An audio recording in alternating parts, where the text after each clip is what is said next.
ಹರೇ ರಾಮ. ಶ್ರೀ ಸಂಸ್ಥಾನದವರ ಚರಣಗಳಿಗೆ ನಮಸ್ತಾ.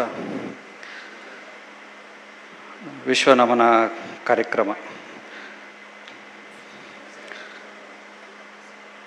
ಹೆಮ್ಮೆಯ ವಿದ್ವಾಂಸರಾದ ಬನ್ನಂಜೆ ಗೋವಿಂದಾಚಾರ್ಯರ ವಿಶ್ವನಮನ ಕಾರ್ಯಕ್ರಮದಲ್ಲಿ ಭಾಗವಹಿಸಿರೋದು ಅತ್ಯಂತ ಸಂತಸದ ವಿಷಯ.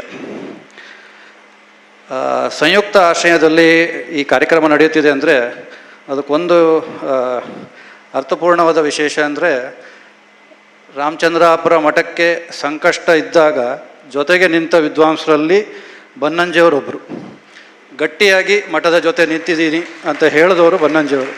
ಮತ್ತು ಸಂಸ್ಥಾನದವರ ತುಂಬ ಪ್ರೀತಿ ಪಾತ್ರರು ಕೂಡ.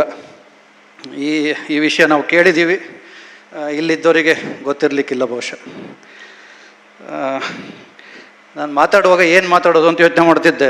ಬಯೋಪಿಕ್ ಮಾಡ್ಬೋದೇನೋ ಅಂತ ಹೇಳುವಂತಿದ್ದೆ. ಆದರೆ ಮಲ್ಲಪುರಂ ಸರು ಇಲ್ಲ, ಆಗಸ್ಟಲ್ಲಿ ಅದು ಬರ್ತಾ ಇದೆ ಅಂತ ಹೇಳಿದ್ರು.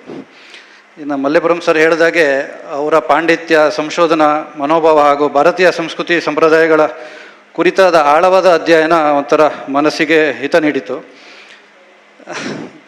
ನಾನು ಪುಸ್ತಕ ಓದೋನಲ್ಲ, ಯಾಕೆ ನನ್ನ ಸಮಯಕ್ಕೆ ಅದು ಸೆಟ್ ಆಗೋದಿಲ್ಲ. ಆದರೂ ಅವರ ಪುಸ್ತಕಗಳನ್ನ ಹೀಗೆ ನೋಡ್ತಾ ಇದ್ದೆ. ಅದರಲ್ಲೊಂದು ರಾಮಚರಿತ ಅಂತೇಳಿ ಒಂದು ಪುಸ್ತಕ ಕಾಣ್ತು. ಅದರಲ್ಲಿ ಮುಖಪುಟ ರಾಮಂದು ಸ್ವಲ್ಪ ಬೇರೆ ಥರ ಇತ್ತು. ಅಂದರೆ ರಾಮ ಕಾಡಲ್ಲಿದ್ದಾಗ ಹೇಗಿರ್ಬೋದು ಅನ್ನೋ ಒಂದು ಚಿತ್ರ ಅದರಲ್ಲಿತ್ತು. ಅದು ತುಂಬ ಸ್ವಲ್ಪ ಅಟ್ರ್ಯಾಕ್ಟ್ ಮಾಡ್ತು ಅಂತ ಹೇಳ್ಬೋದು, ಸೆಳೀತು. ಈ ಕಾರ್ಯಕ್ರಮಕ್ಕೆ ರಾಮಚಂದ್ರಾಪುರ ಮಠದ ಎಲ್ಲ ಮಂಡಲಗಳ, ಹೊನ್ನಾವರ ಕುಮಟಾ ಮಂಡಲಗಳ ಶಿಷ್ಯ ಭಕ್ತರು ಬಂದಿದ್ದೀರಾ.